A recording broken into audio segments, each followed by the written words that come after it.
Buenos días.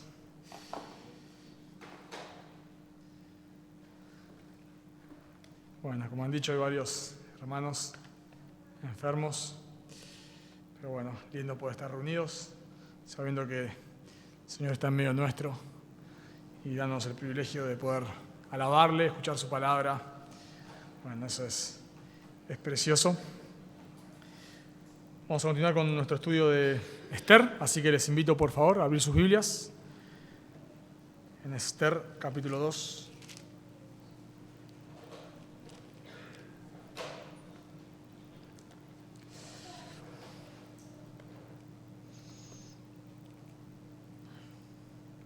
Esther capítulo 2, vamos a orar primero y luego leemos. Oramos.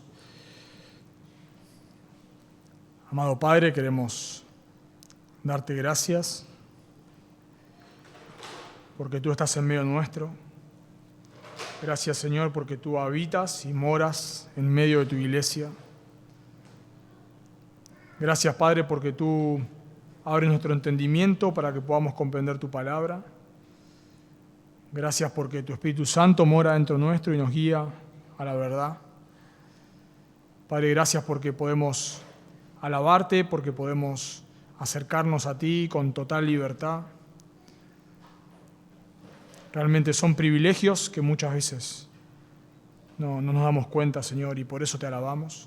Y queremos rogarte, clamar a ti, Dios, para que en este momento tú abras nuestro entendimiento, para que tú quebrantes nuestros corazones, para que tú nos des un oído humilde, Señor, que escuche tu palabra, que tú obres en nuestro corazón para que podamos obedecerla, por favor. Necesitamos escuchar tu voz. Creemos que la Biblia es tu palabra. Creemos que tú nos hablas por medio de ella y te pedimos, por favor, que lo hagas en esta mañana. Y también te rogamos por aquellos que estén en medio nuestro, que no te conocen, que tú les llames al arrepentimiento y a la fe, por favor. Te lo pedimos en el nombre de Jesús. Amén. Esther, capítulo 2, leo de la versión Reina Valera 60. Pasadas estas cosas, sosegada ya la ira del rey Asuero, se acordó de Vasti y de lo que ella había hecho y de la sentencia contra ella. Y dijeron los criados del rey, sus cortesanos: busquen para el rey jóvenes vírgenes de buen parecer, y ponga el rey personas en todas las provincias de su reino, que lleven a todas las vírgenes de buen parecer a Susa, residencia real, a la casa de las mujeres, al cuidado de Hegai, eunuco del rey, guarda de las mujeres, y que les den sus atavíos. Y la doncella que agrade a los ojos del rey, reine en lugar de Vasti. Esto agradó a los ojos del rey, y lo hizo así. Había en Susa, residencia real, un varón judío cuyo nombre era Mardoqueo, hijo de Jair, hijo de Simei, hijo de Cis, del linaje de Benjamín, el cual había sido transportado de Jerusalén con los cautivos que fueron llevados con Jeconías, rey de Judá, a quien hizo transportar Nabucodonosor, rey de Babilonia. Y había criado a Hadasa, es decir, Esther, hija de su tío, porque era huérfana. Y la joven era de hermosa figura y de buen parecer. Cuando su padre y su madre murieron, Mardoqueo la adoptó como hija suya. Sucedió, pues, que cuando se divulgó el mandamiento y decreto del rey, y habían reunido a muchas doncellas en Susa, residencia real, a cargo de Hegai, Esther también fue llevada a la casa del rey, al cuidado de Hegai, guarda de las mujeres. Y la doncella agradó a sus ojos, y halló gracia delante de él, por lo que hizo darle prontamente atavíos y alimentos, y le dio también 7 doncellas especiales de la casa del rey, y las llevó con sus doncellas a lo mejor de la casa de las mujeres.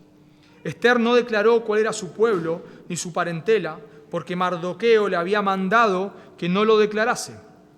Y cada día Mardoqueo se paseaba delante del patio de la casa de las mujeres para saber cómo le iba a Esther y cómo la trataban. Cuando llegaba el tiempo de cada una de las doncellas para venir al rey Asuero, después de haber estado 12 meses conforme a la ley acerca de las mujeres, pues así se cumplía el tiempo de sus atavíos, esto es, 6 meses con óleo de mirra y 6 meses con perfumes aromáticos y afeites de mujeres. Entonces la doncella venía así al rey. Todo lo que ella pedía se le daba, para venir ataviada con ello desde la casa de las mujeres hasta la casa del rey.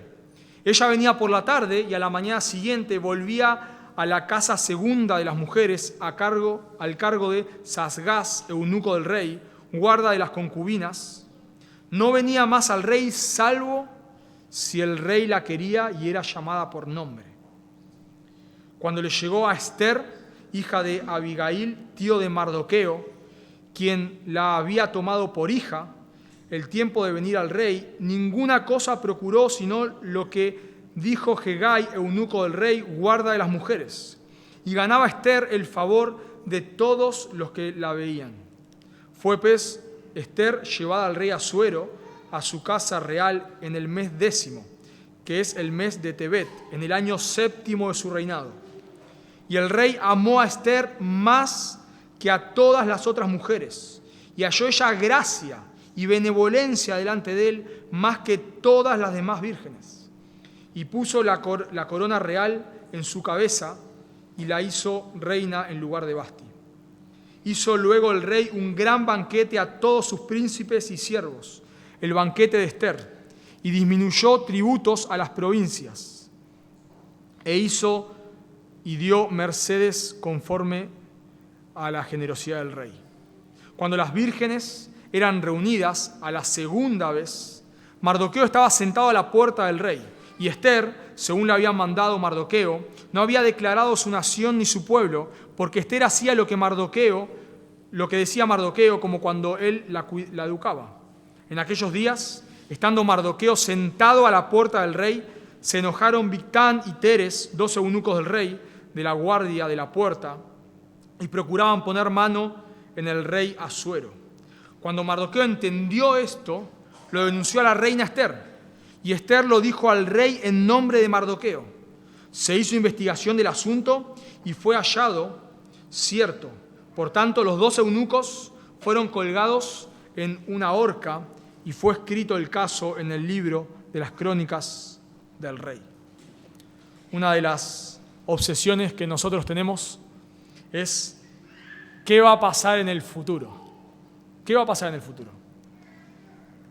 Todos tenemos ese interés. ¿Qué va a pasar en el futuro? En el caso de los no creyentes, bueno, van a que le lean las manos, a que le tiren las cartas, se compran el horóscopo para ver si ahí le revela algo de qué va a pasar en el futuro.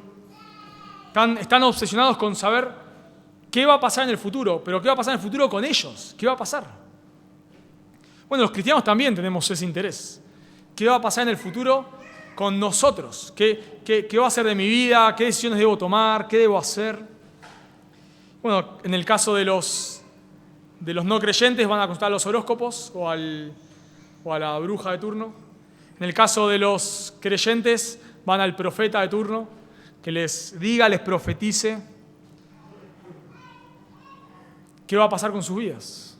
Buscamos sueños, buscamos visiones, buscamos las nubes, a ver si las letras forman la persona con la que me voy a casar. Andamos buscando ahí, ponemos el vellón ahí afuera, a ver si se moja o se moja. Todo el tiempo queremos saber qué va a pasar con el futuro.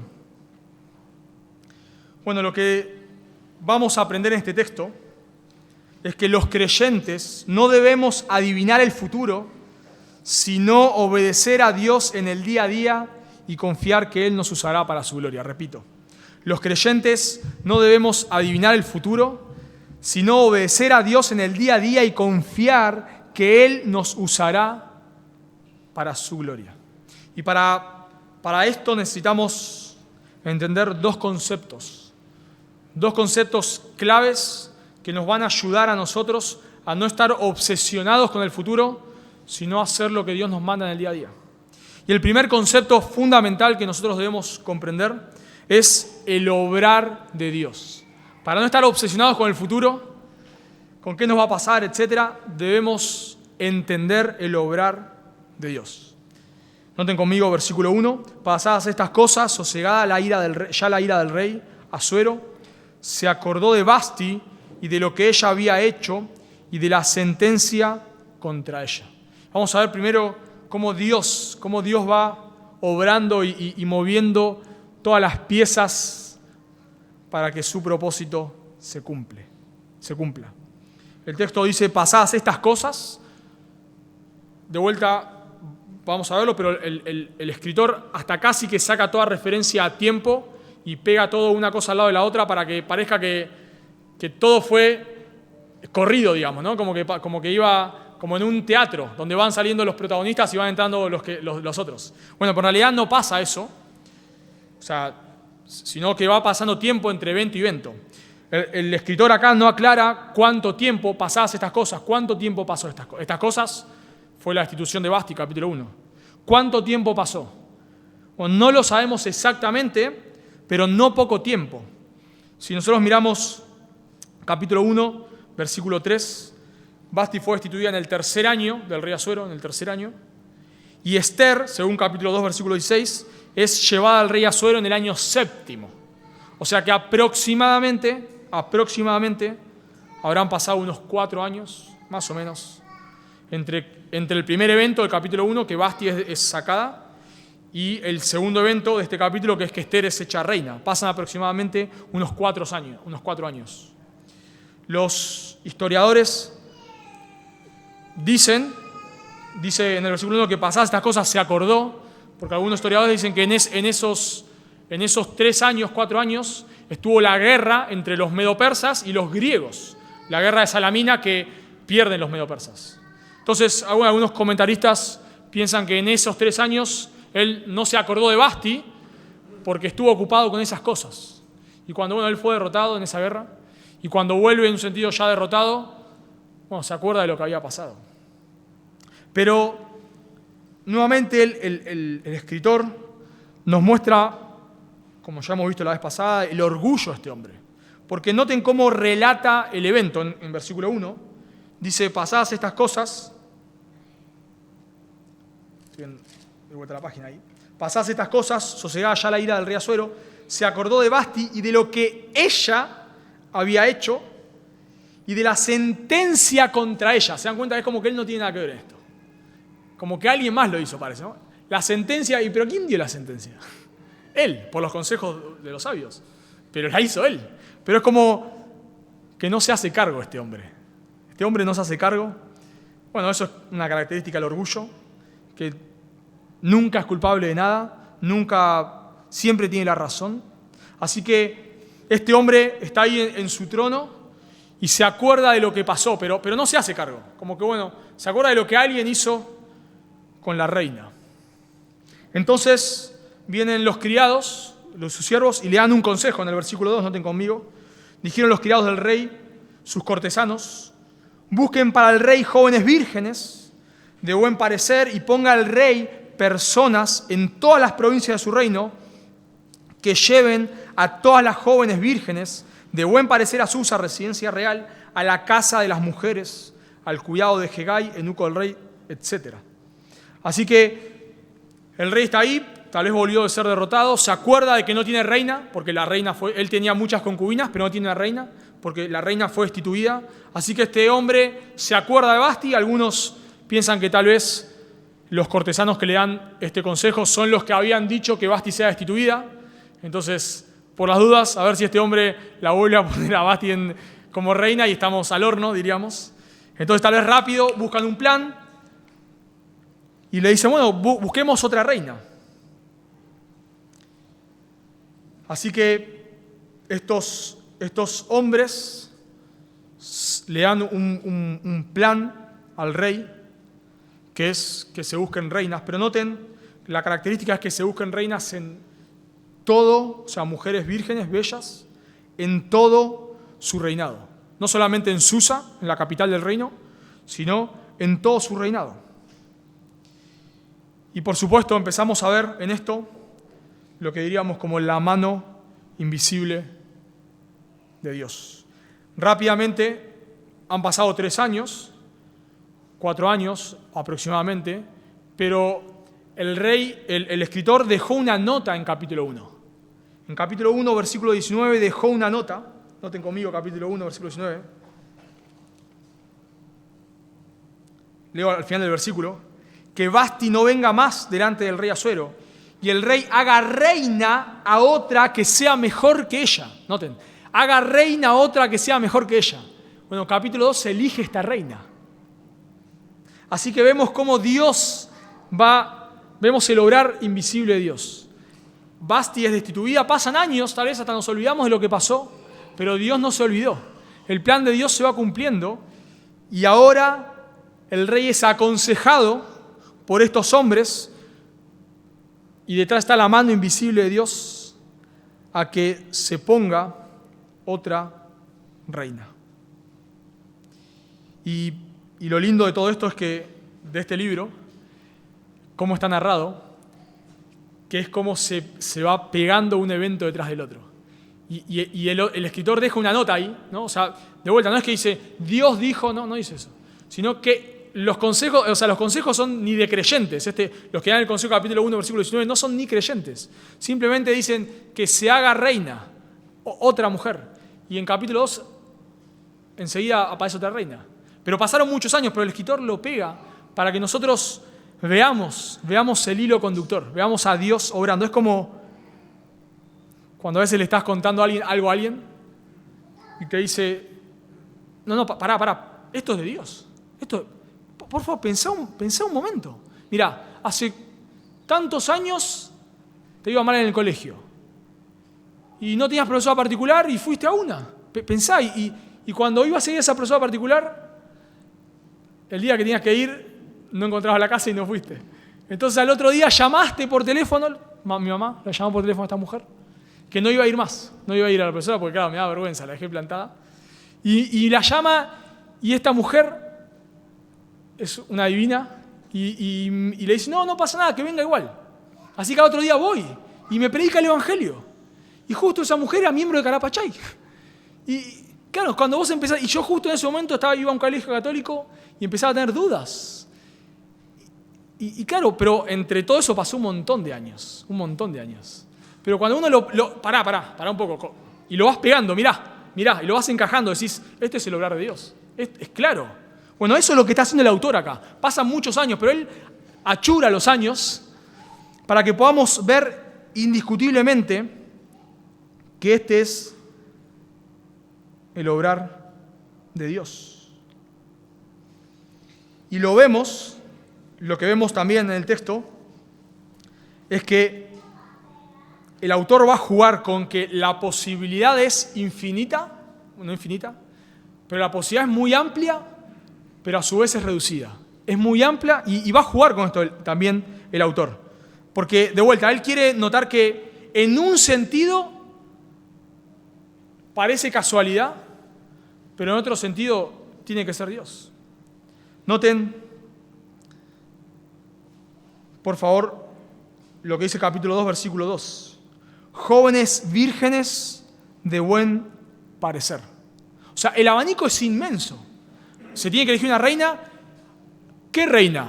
Bueno, algunos sostienen que en ese tiempo los persas elegían reinas dentro de ciertas familias muy poderosas. O sea que solamente dentro de esas familias podía ser reina solamente eso. Bueno, vemos también las películas que generalmente la reina no es cualquier persona, sino generalmente tiene que ver con negocios políticos y esas cosas. Pero acá no se da el caso, es cualquiera.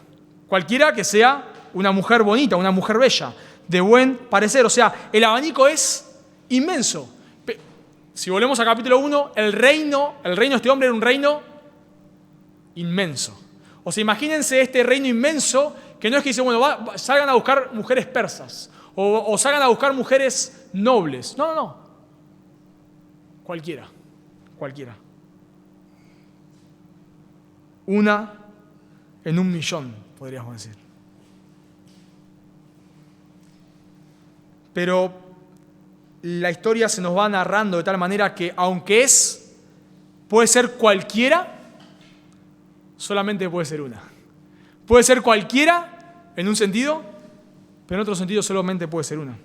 Y acá en el versículo 5 se nos introduce un paréntesis. Si nosotros tomamos el versículo 4 y lo unimos con el 8, nos damos cuenta que en realidad la narración continúa ahí. Noten, versículo 4 dice: y la doncella que agrade a los ojos del rey, reina en lugar de Vasti. Esto agradó a los ojos del rey y lo hizo así. Si le pasamos a leer el versículo 8, dice: sucedió pues que cuando se divulgó el mandamiento, etc. Sigue, ¿no?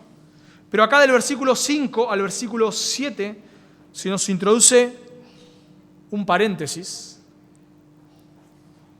que por supuesto está puesto ahí para que pongamos los ojos en esas personas. Por eso decimos, puede ser cualquiera, pero solamente puede ser Esther. Noten, es como, ahora, versículo 5 al 7 es como una voz en off que nos presentan los otros dos personajes principales.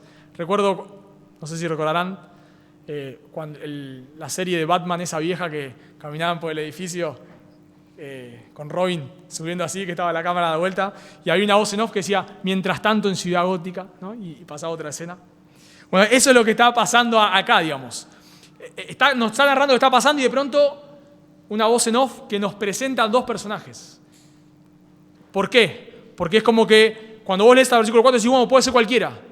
Pero ahora el autor te va a decir, sí, en un sentido puede ser cualquiera, pero en otro sentido no. En la mente de Dios hay solo una persona. Versículo 5. Había en Susa, residencia real, un varón judío cuyo nombre era Mardoqueo, hijo de Jair, hijo de Simei, hijo de Cis, del linaje de Benjamín, el cual había sido transportado de Jerusalén con los cautivos que fueron llevados con Jeconías, rey de Judá, a quien hizo transportar Nabucodonosor, rey de Babilonia. Y había criado a Hadasa, es decir, Esther, hija de su tío, porque era huérfana. Y la joven era, noten el comentario, de hermosa figura y de buen parecer. Cuando su padre y su madre murieron, Mardoqueo la adoptó como hija suya. Acá se nos introducen dos personajes que son judíos. De vuelta, capítulo 1 ni se nombra a los judíos. Acá se introducen dos personajes judíos. Bueno, judío, en el caso de Mardoqueo, no en el sentido de la tribu de Judá, porque es de la tribu de Benjamín, sino judío en el sentido de un israelita. En ese tiempo, después del exilio, generalmente se usaba la descripción judío, no para la tribu de Judá, sino para cualquier israelita. Y este hombre, Mardoqueo, es del linaje de Benjamín, lo cual también es importante, porque como veremos más adelante, el que era de la tribu de Benjamín era Saúl. Y Saúl, nos cuenta 1 Samuel, es el que mató a todos los descendientes de Agag. Y Amán, como vamos a ver en capítulo 3, es un descendiente de Agag. Así que se introduce a este hombre, Mardoqueo, que es un benjamita.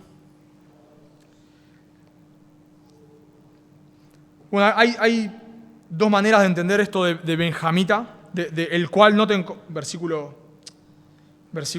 5, el versículo 6, el cual había sido transportado de Jerusalén. Bueno, el cual probablemente haga referencia a la familia de Mardoqueo. O sea, Mardoqueo no pudo ser transportado, el cual no puede ser Mardoqueo, porque si no Mardoqueo tendría que tener como 120 años. Porque Jeconías, Nabucodonosor lo deporta en el 597 y acá estamos en el 480, así que tendría como 120 años. No puede ser, sino que es una referencia a su familia. Su familia fue deportada, la familia de Mardoqueo, y nos explica quién es esta familia, que él es un benjamita. Y este hombre, Mardoqueo, había criado a Esther. Pero de vuelta, noten cómo se describe a Esther en el versículo 7. Y acá el autor va poniendo la mirada sobre Esther. Dice el versículo 7, la joven era de hermosa figura y de buen parecer. Cuando miramos el requisito para ser reina, ¿cuál era? De buen parecer. Pero acá el autor agrega algo más, como subrayando, es esta. Hermosa figura y de buen parecer.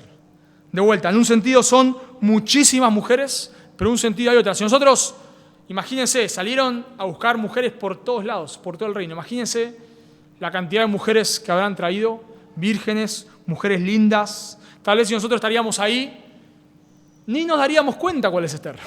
Probablemente. Porque bueno, seguramente habría muchas mujeres bonitas en ese lugar, pero el autor subraya, esta mujer es de hermosa figura y buen parecer. Y el autor, de vuelta, juega con esto. Noten conmigo versículo 8, dice: sucedió pues que cuando se divulgó el mandamiento y decreto del rey, y habían reunido a muchas doncellas en Susa, residencia real, a cargo de Jai. Noten de vuelta, abre el abanico. Cuando fueron todas las mujeres, noten versículo 8 de vuelta, Esther también fue llevada. ¿Se dan cuenta? Son todas, pero es una. Son todas, pero es una. Fueron llevadas todas, pero también fue llevada Esther. Y acá el autor nos empieza a mostrar cuál es la voluntad de Dios. Cómo la voluntad de Dios está sobre esta mujer para que sea reina. Noten versículos 9. Y la doncella agradó a sus ojos, a los ojos del eunuco, que estaba a cargo de todas las vírgenes. Y halló gracia delante de él, por lo que hizo darle prontamente atavíos y alimentos, y le dio también 7 doncellas especiales de la casa del rey, y las llevó con sus doncellas a lo mejor de la casa de las mujeres.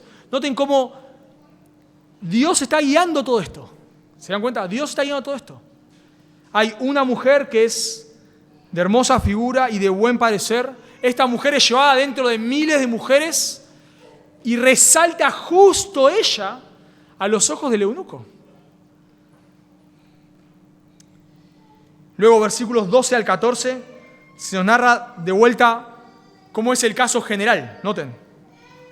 Y cuando llegaba el tiempo de cada una de las doncellas para venir al rey Asuero, después de haber estado 12 meses conforme a la ley, etc. Bueno, cuenta cómo es todo el caso de las mujeres en general, pero noten versículo 15. Conmigo. Cuando le llegó a Esther, hija de Abigail, tío de Mardoqueo, quien había tomado por hija el tiempo de venir al rey, ninguna cosa procuró, sino lo que dijo Hegai, eunuco del rey, guarda de las mujeres. En el versículo 12 al 14 se nos narra cómo era el proceso, cómo iban viniendo las mujeres, venían, estaban con el rey una noche, y luego de ahí pasaban a otro lugar, ya no de las vírgenes, sino de las concubinas. Pero no se nos narra ningún detalle de cuánto tiempo duró la recolección de las mujeres. ¿Cuánto tardaron? No sabemos. ¿Cuántas fueron llevadas? No sabemos. ¿Cuántas mujeres pasaron antes de Esther? Nada. No hay ningún detalle porque es como si el autor en un sentido está contando que hubo muchas, pero es como si todo el tiempo los reflectores están sobre una mujer, sobre una. No sabemos cuántas hubo, no sabemos cuántas pasaron antes de ella, nada de eso sabemos. El autor quiere que miremos a esa mujer. Y de Esther sí se nos dan detalles. Parece que está acomodada esta mujer, ¿no? Está acomodada. El rey, este hombre le da los mejores maquillajes, no sé qué marca, no conozco ninguna. Le da los mejores perfumes, le hace estar en el mejor lugar. Todo. Esta mujer está acomodada, diríamos. ¿Pero acomodada por quién? Acomodada por Dios, ¿no? Noten, versículo 15. Y ganaba Esther el favor delante de todos los que la veían. No se nos cuentan, el autor nos da el detalle del proceso, pero nos da muchos detalles de Esther. El eunuco la aconseja cómo tiene que vestirse. Esther no solamente gana el favor del eunuco, sino ahora en el versículo 15 nos dice de todos los que la veían. Es como que esta mujer, diríamos, está tocada por la varita mágica. Y eso es lo que el autor quiere resaltar. No hay duda de que es esa. Y el versículo 17 da una frase que nos debe dejar impresionados. Noten conmigo el versículo 17.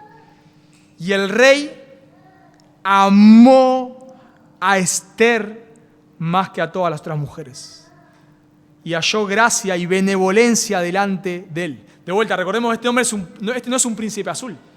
Cuando yo leo esta frase digo, este hombre tiene sentimientos, además de la ira. ¿Tiene sentimientos este hombre? ¿Este hombre ama a alguien además de a sí mismo? No lo puedo creer. Eso es lo que nos tiene que llamar la atención. ¿Cómo que este hombre amó a Esther? Si este es un impío. Este es un hombre que, se dieron cuenta, piensa en sí mismo. Cuando se acordó de lo que se había decretado, este hombre solamente piensa en sí mismo. Lo vimos en capítulo 1, cuando hace traer a Vasti ahí delante de todos. ¿Amó a Esther este hombre? No sabía que tenía sentimientos, ¿no? Dios, y el autor subraya con 2 frases paralelas. Amó a Esther y halló ella gracia y benevolencia delante de él más que todas las vírgenes. Y noten que este hombre, de vuelta, venían estas mujeres, este hombre tenía intimidad con ellas y ellas después iban al lugar de las concubinas. Este hombre podría, en un sentido, haber seguido trayendo mujeres y cuando pasaron todas, podría haber elegido una. Porque eso es lo que después dice, ¿no? Vienen y si el rey la llama por su nombre, que ya venga. Este hombre podría haber seguido llamando mujeres, pero es como que no tienen el reflector sobre Esther. Cuando llega Esther, ya está, se terminó el concurso. Noten conmigo versículo 17. Y puso la corona real en su cabeza y la hizo reina en lugar de Vasti. Hizo luego el rey un gran banquete a todos sus príncipes y siervos, el banquete de Esther, y disminuyó tributos a las provincias, e hizo y dio mercedes conforme a la generosidad del rey. Diríamos, acá hay gato encerrado, ¿no? Justo esta mujer. Y noten que el autor quiere resaltar acá que Esther no gana por sus méritos. Ella era, dicen, de hermosa apariencia, buen parecer, pero noten que el autor todo el tiempo quiere remarcar que en realidad ella gana porque hay algo guiando que ella gane. Noten que se nos dice, cuando Esther se presenta delante del rey, que el eunuco le aconseja cómo vestirse. Ellas, cuando dice que las mujeres elegían lo que querían, es porque, bueno, no sé, para traerlo hoy en día tenías todos los perfumes, los maquillajes, la joya de oro, todos los vestidos, vos elegías lo que querías ahí, la mujer se ponía lo que quería y ahí iba hasta donde estaba el rey. Y ahí el rey tenía intimidad con ella. Pero el eunuco, que está a cargo de las vírgenes, sabe cuál es el gusto del rey. Entonces, imagina, el rojo no le gusta, ponete el violeta. No, el peinado así no le gusta el pelo recogido, dejátelo suelto. No sé, me imagino que habrá sido... Este hombre sabe los gustos del rey y le aconseja a Esther y en realidad es como da la impresión de que Esther gana por eso. No gana porque ella habló bien, porque ella es una... Es como, si miramos a Esther, en realidad, ¿por qué gana? Es como que por casualidad, diríamos. En ningún momento el autor pone un mérito en Esther. En ningún momento. Ella no hace nada en realidad. Era linda, pero ni siquiera era linda porque ella se hizo linda. Porque Dios la creó así. O sea, esta mujer no tiene ningún mérito. Todo el mérito está en Dios. Dios está guiando las cosas.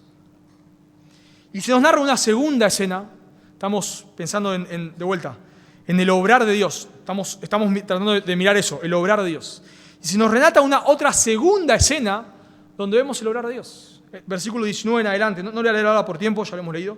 Pero se nos narra cómo Mardoqueo descubre una trama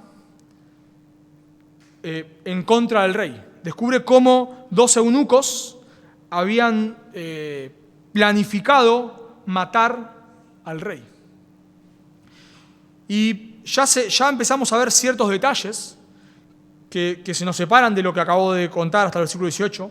Noten versículo 19, dice: cuando las vírgenes eran reunidas la segunda vez, Mardoqueo estaba sentado a la puerta del rey. Bueno, la primera frase, cuando las vírgenes eran reunidas, no sabemos a qué se refiere. La realidad es esa. Algunos piensan que el autor recapitula lo que dijo en el versículo 8, pero es difícil Porque acá vemos que Esther ya es reina. O sea, la verdad es que lo más probable, aunque nos cueste creerlo, lo más probable es que este hombre, después de elegir a Esther como reina, sigue llamando concubinas. Hacían los reyes. Tenían muchísimas concubinas. Lo más probable es que este era un rey impío. Y no es que amó a Esther y fue una película de amor, no. Este hombre probablemente, a pesar de tener a Esther como reina, seguía reuniendo concubinas.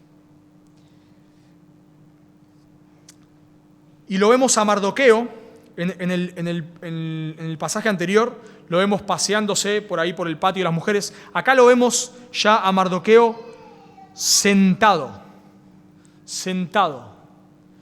Lo que nos da la idea de que este hombre está ocupando un lugar de funcionario.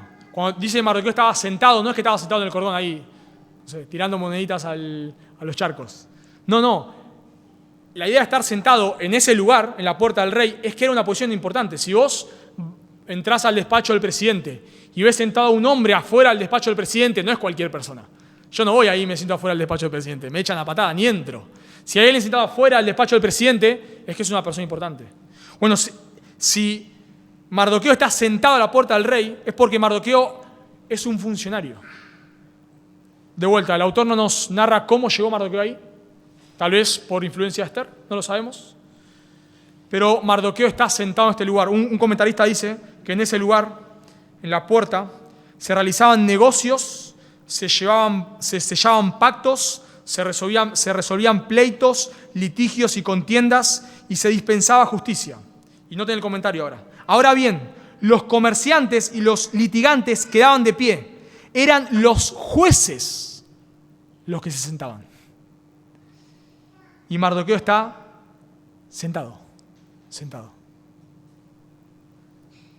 Pero al igual que Esther, Mardoqueo no quiere, Dios, por supuesto, guiando al autor, no quiere que ningún mérito se lleven las personas. Ninguno.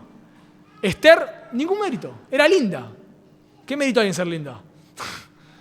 Ninguno.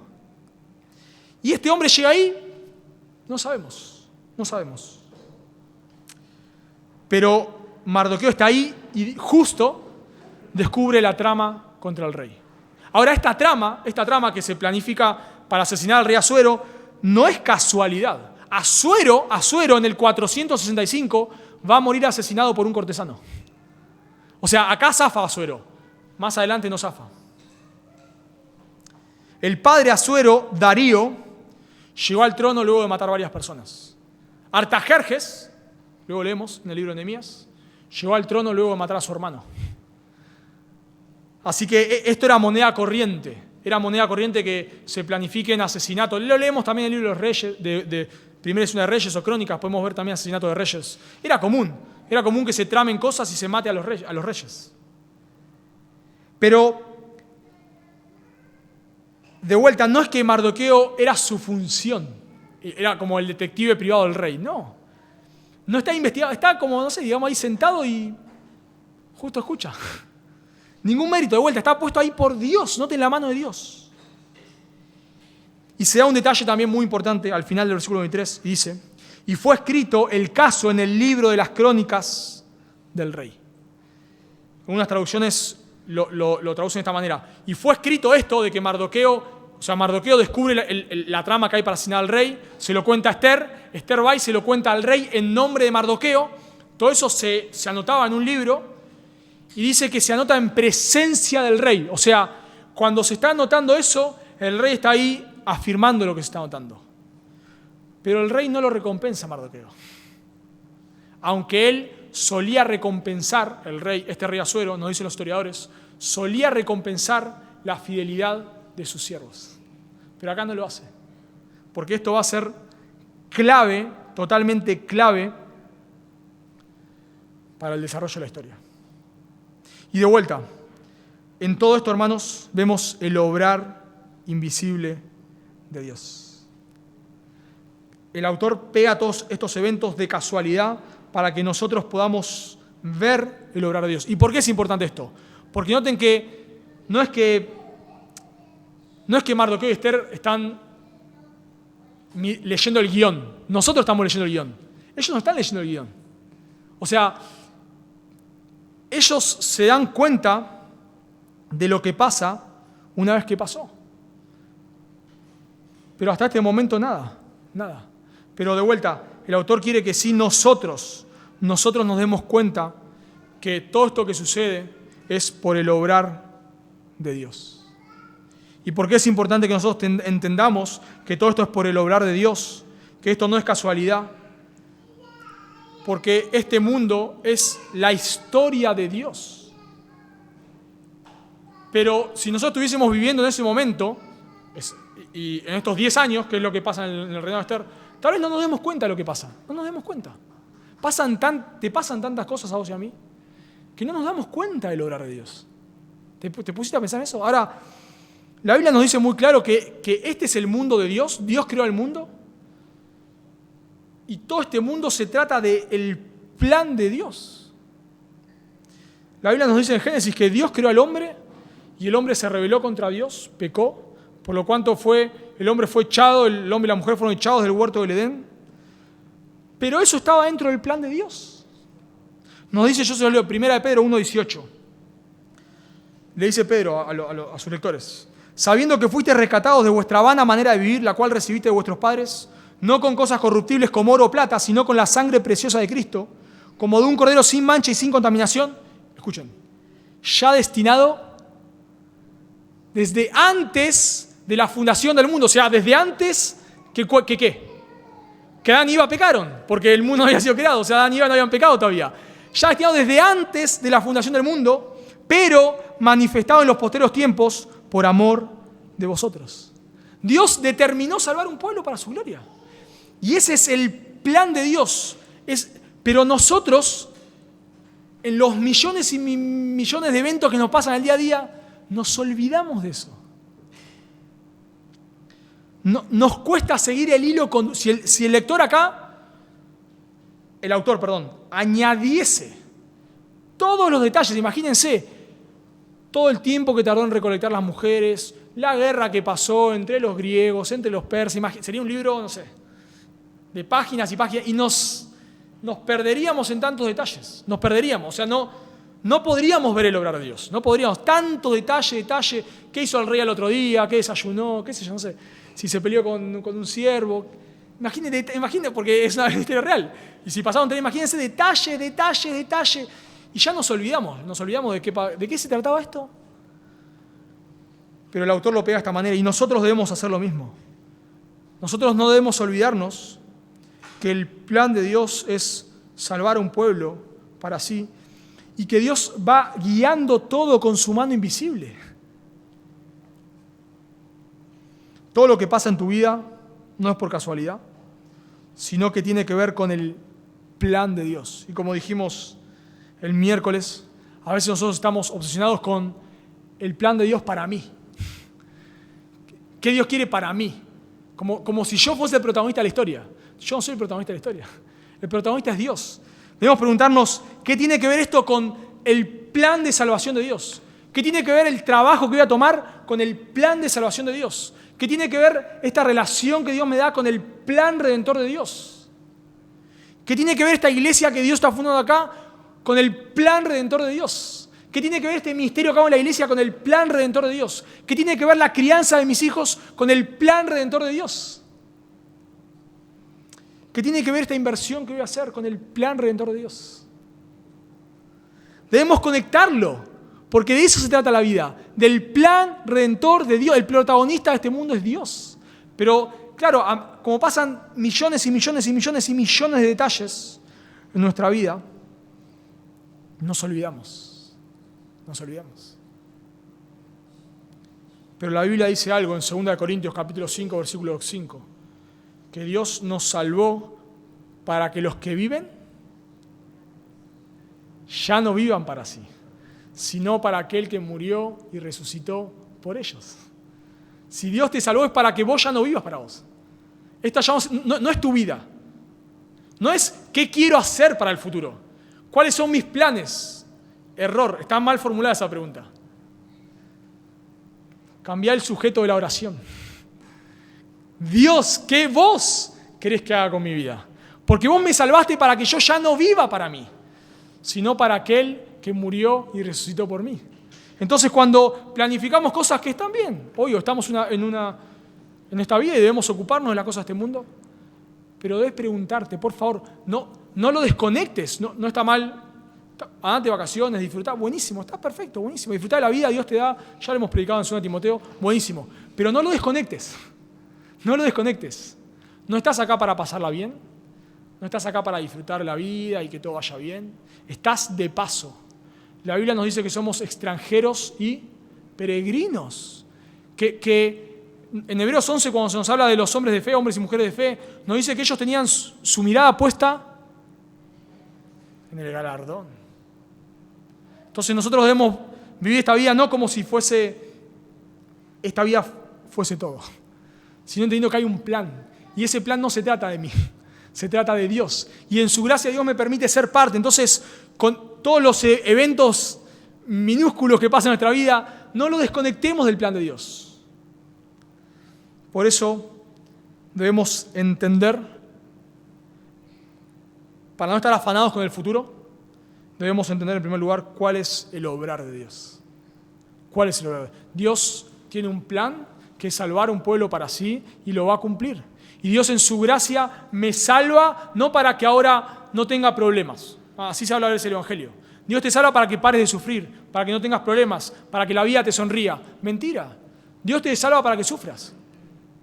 Dios te salva para que sufras. Para que sufras por Él. Pero es un gozo sufrir por Él, porque bienaventurados son los que padecen persecución, porque grande es su galardón. Dios te salva para que sufras. Pensá en los apóstoles. Pensá en los hombres de fe, mujeres de fe. Han sufrido. Tal vez la comodidad a nuestra vida nos ha hecho olvidar de eso.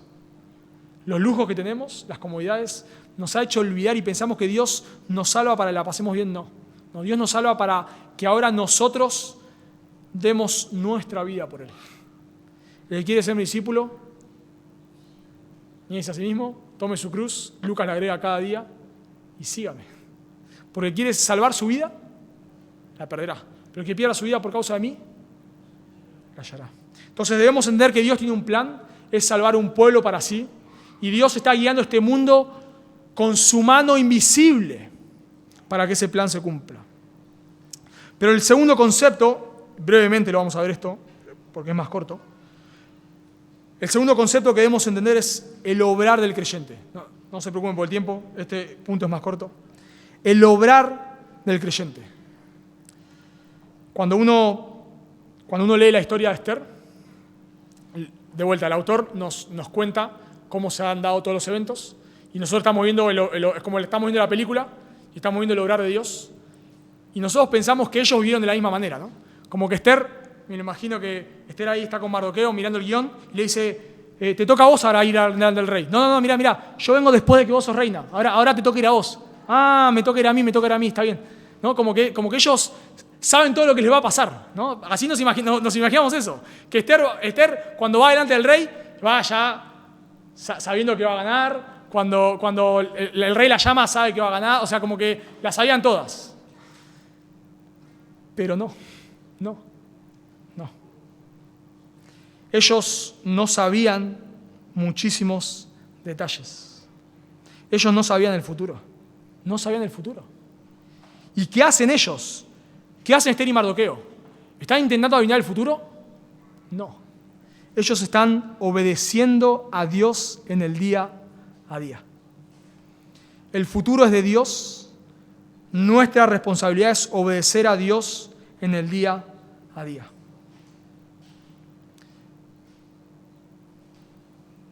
Si estás buscando un trabajo, si estás buscando casarte, si estás buscando tomar una decisión, no trates de averiguar el futuro. No trates. No. Enfócate en hacer lo que tenés que hacer. Eso es lo que hacen Mardoqueo y Esther. Noten versículo 7. Había criado Mardoqueo a Hadasa, es decir, Esther, hija de su tío, porque era huérfana. La ley mandaba que los huérfanos sean atendidos. Y Mardoqueo atiende a Esther, que era huérfana. O sea, él está cumpliendo con la ley de Dios. Él está en una ciudad pagana, en un pueblo pagano, podría desentenderse de la ley de Dios, pero no se desentiende. Este hombre obedece lo que la ley de Dios claramente expresa. Versículo 11, y cada día Mardoqueo se paseaba delante del patio de la casa de las mujeres. Este hombre está preocupado por Esther. Este hombre está obedeciendo la ley de Dios. Él no sabe que va a ser que va a llegar en el capítulo 10 a ser el segundo del rey. Él no tiene ni idea. Él no está haciendo todo lo que hace porque él ya sabe que va a ser el protagonista. Entonces, no el protagonista, pero uno de los protagonistas. Entonces, hace lo que tiene que hacer. No, él está obedeciendo a Dios. Él es un don nadie. Él es un don nadie. Un don nadie que está criando o que está obedeciendo a Dios. Punto. Sin saber lo que va a pasar. Y Esther hace lo mismo. Esther se resalta como una mujer piadosa. Todo el tiempo está siguiendo los consejos de su tío Mardoqueo, de los eunucos. Aun cuando está casada con Asuero, está escuchando el consejo sabio de su tío, de su primo. Así que Esther es una mujer piadosa, que está obedeciendo a Dios en el día a día. Y yo sé que esto se ha predicado 100.000 veces como Miss Universo, ¿no? Miss Universo, donde concurso de belleza ahí, todas las mujeres y no se valen, los van entrevistando mientras que van pasando. Pero la realidad es que esto no tiene nada que ver con eso. Noten que el escritor nos da a entender que no es que las mujeres se postulaban, sino que las mujeres eran llevadas, no a la fuerza, pero sin opción. Si notan versículo 8 los verbos, se proclamaron, fueron reunidas, Esther fue llevada. ¿Se dan cuenta? Esther no tuvo decisión. A una tradición judía dice que Mardoqueo intentó esconderla a Esther. La intentó esconder para que no se la lleven. No sabemos si es verdad, pero una tradición judía dice eso. Porque absolutamente no era para nada lindo lo que Esther tenía que hacer. Si vos eras llevado delante del rey, el rey te usaba como una mujer más, y luego ibas al harén de las concubinas, donde había miles de mujeres, y capaz el rey nunca más te volvía a llamar. No iba a ser nunca madre. Si tenías un hijo con el rey, ese hijo iba a ser considerado bastardo. Bueno, probablemente comas bien y estés bien vestida, pero nunca más vas a poder disfrutar de tu esposo. Nada, cero privilegio. Realmente no hay nada lindo en esto, ¿eh? Absolutamente nada lindo. Pero esta mujer obedece a Dios. En ningún momento la vemos quejándose. Un autor explica qué sucede cuando Esther es presentada delante del rey. Noten lo que dice. Con lenguaje deliberadamente escueto y reservado, el texto narra el encuentro en la cámara del rey, eludiendo toda mención morbosa. Es como si el autor rehuyera toda referencia explícita a los aspectos más dolorosos y degradantes de ese momento. Hace que giremos la cabeza para no ver el momento de suprema humillación para la joven judía. Y concentra nuestra atención en detalles secundarios. El recato de Esther en el momento de escoger sus adornos, la buena impresión que le causó en los que estaban alrededor y la fecha exacta del encuentro. Esto es humillante. Esta mujer está siendo llevada al rey para ser abusada por el rey como un objeto. No hay nada lindo en esto, nada lindo. Probablemente entre algunos comentaristas dicen que era invierno, así que nos imaginamos a Esther saliendo del lugar de las vírgenes, yendo hasta donde está el rey, y en ese tramo pensando, este hombre me va a usar ahora, y ya me voy a las concubinas. Chao. Pero Esther está obedeciendo a Dios. Tanto Esther como Mardoqueo se están sometiendo a la voluntad de Dios. Y nos dice Deuteronomio 29:29, las cosas secretas pertenecen a Jehová nuestro Dios, mas las reveladas son para nosotros y para nuestros hijos, para siempre, para que cumplamos todas las palabras de esta ley. Nosotros queremos tomar decisiones conociendo el futuro, pero eso es un error, porque las cosas secretas le pertenecen a Dios. Esther no está yendo ahí porque va a ser elegida reina, si no, no iba. Mardoqueo no está criando a Esther porque sabe que ella va a ser la reina si yo no la criaba. No. Ellos están obedeciendo a Dios aún en situaciones difíciles. Me imagino cuando Mardoqueo tiene que entregar, encima los judíos sabemos lo celosos que eran de la ley, y ellos se casaban con judíos. Así que imagino lo que le habrá causado a Mardoqueo entregar, no era su hija, pero era como su hija, para que se la lleven a un rey impío. Pero obedece a Dios. ¿Y qué debemos hacer nosotros? Entender que Dios tiene un plan, entender el obrar de Dios, pero entender también cuál es nuestra responsabilidad. ¿Y cuál es nuestra responsabilidad? Obedecer lo revelado. Obedecer lo revelado. No estar buscando a ver, tengo que cambiar de trabajo, a ver qué Dios me dice. No, así no es la voluntad de Dios. No, Dios, a veces nosotros tomamos decisiones queriendo saber lo que va a pasar.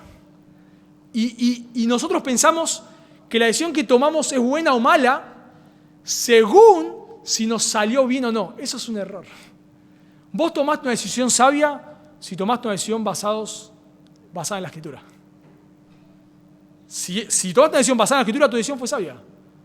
Y si fue basada en otra cosa, no sé, en la avaricia, en el egoísmo, tu decisión fue mala, aunque Dios la encaminó tal vez para bien. Pero tu decisión fue mala. Dios no nos llamó a conocer el futuro, sino a entender el plan de Dios. Sí, el futuro en el sentido del plan de Dios que lo va a hacer un pueblo, pero a obedecerlo en el día a día. Si quiero cambiar de trabajo, no tengo que estar pensando, me va a ir bien el trabajo, me va a ir mal, ¿cómo me va a pasar? Agarrá la Biblia, ahí tenés un montón de principios. No vas a encontrar que Dios te diga, ese es el trabajo.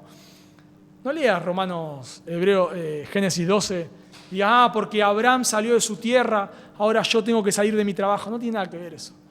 Agarrá la Biblia, mirá los principios que hay, examina tu corazón, examina tu motivación, etcétera, etcétera, etcétera, y toma una decisión con paz. Y si te va bien, te va bien, y si te va mal, Dios ha querido que te vaya mal. Pero si vos lo has hecho conforme a la palabra de Dios, tranquilo. Es porque si te va mal es porque Dios ha querido que te vaya mal. Pero no necesariamente que tu decisión fue mala. Sproul habla de 3 voluntades de Dios. Sproul habla de la voluntad decretada de Dios, de la voluntad secreta de Dios y de la voluntad revelada. Y él dice, la voluntad decretada es decretada, no la quieras cambiar, porque ya Dios la decretó. La voluntad secreta es secreta, así que no trate de descubrirla. Preocupate por la voluntad revelada, la Biblia. Preocupate por la voluntad revelada de Dios. Y tomá las decisiones que debas tomar. Y eso es lo que nosotros debemos hacer. Si vos querés casarte, en vez de estar preocupándote de quién va a ser mi esposa, preocupate, o en vez de es esa, es aquella, agarrá la Biblia y mirá los principios que hay en la Biblia.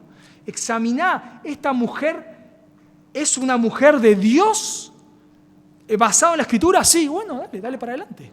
No, bueno, corre de ahí. Tengo que cambiar de trabajo, agarrá la Biblia, fíjate. No sé, ¿querés salir al ministerio? Bueno, fíjate lo que dice Dios de un hombre del ministerio y fíjate si estás viviendo conforme a eso. Hacé lo que tenés que hacer. El futuro es del Señor. Las cosas, Deuteronomio 29, recuerden, fácil, Deuteronomio 29. Las cosas secretas pertenecen a nuestro Dios, pero las reveladas son para nosotros. Esto es la voluntad revelada de Dios. Si vos querés ser usada por Dios, pregúntate qué estás haciendo hoy. ¿Qué estás haciendo hoy? Si estás pasando una prueba, no estés afanado en ¿por qué me pasó esto? ¿De qué te va a servir saber por qué?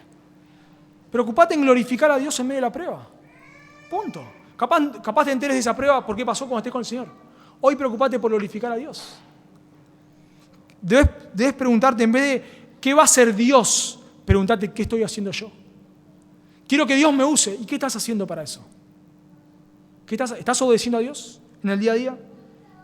¿Estás siendo un padre conforme a la palabra, no perfecto? Conforme a la palabra de Dios, un esposo, una esposa, un creyente, un buen empleado, lo que sea. ¿Estás obedeciendo a Dios en el día a día o estás obsesionado con qué Dios hará? Si estás obsesionado con qué Dios hará, cambia el foco. Eso le pertenece a Dios. Y también debemos preguntarnos si queremos que Dios nos use como iglesia ahora. debemos preguntarnos, ¿qué estamos haciendo hoy? Yo no sé cómo Dios usará esta iglesia. No, Dios no me lo ha revelado ni me lo va a revelar. Ni a vos tampoco. ¿Sabes cuándo nosotros conocemos la voluntad secreta de Dios? Esto lo dice Sproul. ¿Saben cuándo?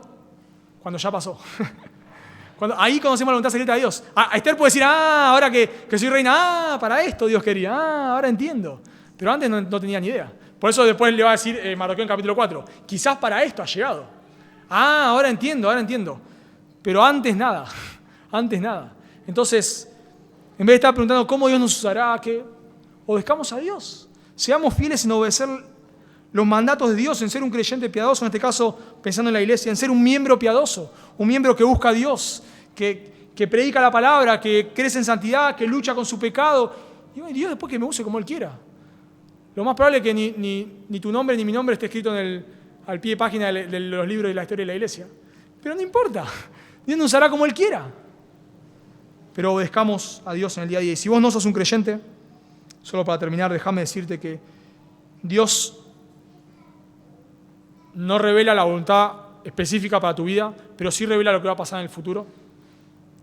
En varios lados, y uno de ellos es Apocalipsis. Y la Biblia dice que qué va a pasar con aquellos que no se arrepienten y crean. Y la Biblia dice que aquellos que rechazan a Jesús, que están confiando en sus obras, que no se arrepienten de sus pecados, la Biblia dice que les espera el infierno, que les espera la ira de Dios. Vos no debes preguntarte, si yo rechazo a Jesús, ¿voy al infierno? ¿Será que sí, vas a ir al infierno? Porque así Dios lo dice en su palabra. Pero la buena noticia es que Dios también te dice que si vos hoy te arrepentís de tus pecados y pones tu fe en Jesús, que murió en la cruz en lugar del pecador, y le rogás que te salve, Dios te promete vida eterna. Por eso, si vos estás acá y no sos un creyente, déjame decirte que Dios dice en su palabra dónde pasarás la eternidad. Si te arrepentís de tus pecados y confías en Cristo como tu único y suficiente Salvador, en su presencia. Y se le rechazás eternamente en el infierno. Por eso te ruego, si vos no sos un creyente, que hoy mismo arregles tus cuentas con Dios. Oramos. Señor, queremos agradecerte por tu obrar. Agradecerte, Señor, porque hoy que estamos aquí con la iglesia constituida, podemos decir cuál era tu voluntad. Y te damos gracias, Señor, porque podemos decir con seguridad que tu voluntad era fundar una iglesia en este lugar, porque lo estamos viendo. Te damos gracias, Señor, y te pedimos que nos ayudes a cada uno de mis hermanos que está aquí, a mí también, a estar pensando en tu plan, Señor, a estar viviendo para tu gloria, que dejemos de distraernos con tantas cosas minúsculas que ningún peso tiene a la luz de la eternidad, Señor. A veces nos afanamos por cosas que no valen nada comparado con la eternidad. Por favor, Señor, ayúdanos a mirar lo eterno, que cada uno de mis hermanos aquí presente pueda vivir para tu gloria, Dios, pueda vivir pensando en la eternidad, no en pasarla bien, no en sufrir, no en tener una vida exitosa, sino en tu plan. Y también que tú nos ayudes como iglesia a hacer lo que tú nos mandas en tu palabra. No nos corresponde a nosotros saber cómo tú usarás esta iglesia, no lo sabemos. Eso te corresponde a ti y tú harás lo que tú quieras, pero ayúdanos como iglesia a ser fieles, a poder crecer en santidad, a poder apartarnos del pecado, Señor. Por favor, ayúdanos a poder hacer lo que tú nos mandas en tu palabra y tú harás con nosotros lo que tú quieras. Y te pedimos también por aquellos que están en medio nuestro y no te conocen, que tú les llames al arrepentimiento y a la fe. Te lo pedimos en el nombre de Jesús. Amén.